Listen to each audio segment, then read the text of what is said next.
Whoops. I'm on the drum throne. This drum throne is too high. Did you notice, drummers out there, that I got my heels up? That's how I learned to do it. It's wrong, but this chair's broke. And Katie Love from down the street, she was wobbling on it too. But yeah, I know. That's the one guy said I got good. I'm playing on a busted hi hat and a busted throne. It's okay though. It's okay. You know, that back in our day, you have a motherfucker that you got cinder blocks in front of the kick drum, and you got a boy that's holding the kick drum down, and another dude that holds a hi hat stand. You know, because you beat them fucking drums. Identity Crisis was crazy when that came out because it marked the new. Uh, Looking back, if you look at it, you felt it was the end wave of the second coming of punk rock, and we all knew it.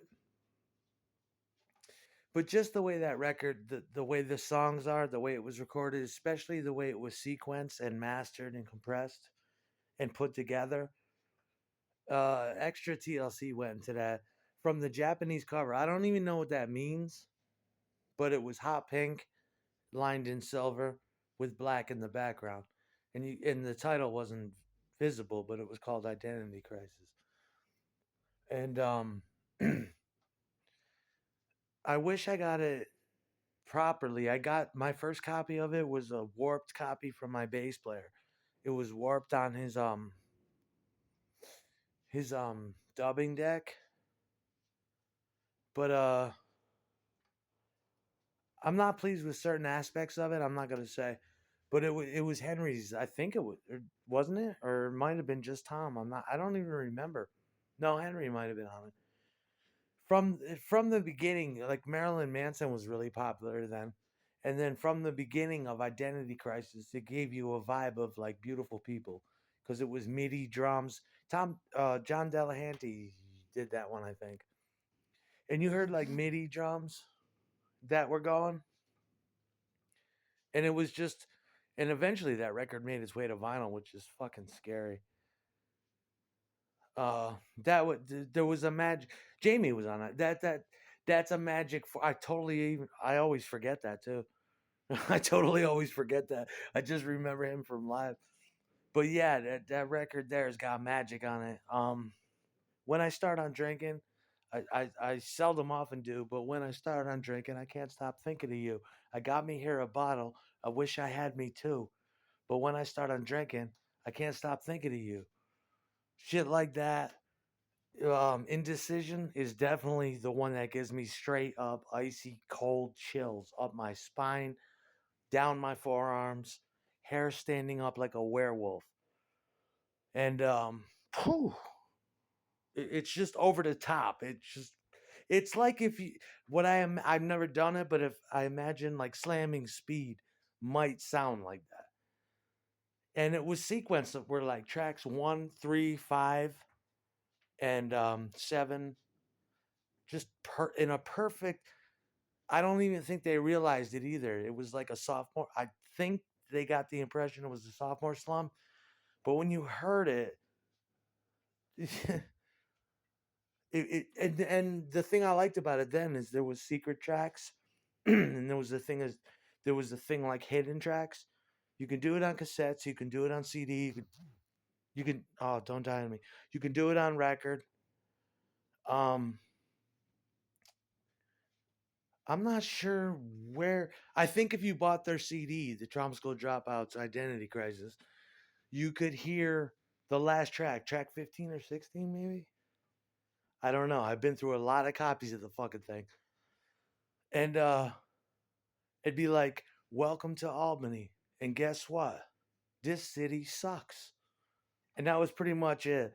And that was one of my favorites too. Was the hidden track? Don't talk to me. No, not anyone. Don't talk to me. I ain't no fun. Don't talk to me. I ain't no fun. Don't. Who are you talking to? Hi, mom. But the refrain goes at the end as it fades out. Who are you talking to? Fuck off. Who are you? And it's just like I just get images of Dwayne at a bus stop waiting for the 55 to go back to fucking the porn shop where he worked or back to Last Vestige Records. And it's like, yup, when I take the 55 to go to work, it's the same fucking thing. I hate this fucking city. And everything I see, I hate this. The city sucks. The city fucking sucks. You know what I mean? And French nobility, too many girls like to think they're French nobility. Too many girls like to think. That's the problem with girls. I got no problem with girls. That's lyrical fucking mastery at its final, at its finest. Too many girls like to think they're French nobility. You know? Sit down, girl. You've had too much to drink.